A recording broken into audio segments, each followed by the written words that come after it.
I made a trade with one of my followers. Yes, I have one or two. He needed a file saved of a pattern, and I needed a pattern to shoot a video. So he sent me this pattern. I believe it's a metal sign that he needs to cut out. I'm using the Logic Trace system to trace it out, using lines and curves. On the curves, I simply trace the pattern as a series of points, and the software will put a nice smooth curve through those points. I've got a little turn point here, click turn. It's tracing the outline very well, very quickly.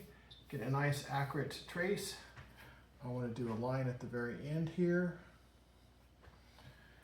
There's the outside. Let's go ahead and do this circle real quick so nobody complains about magical circles. I just do it as any 3 points on the circle.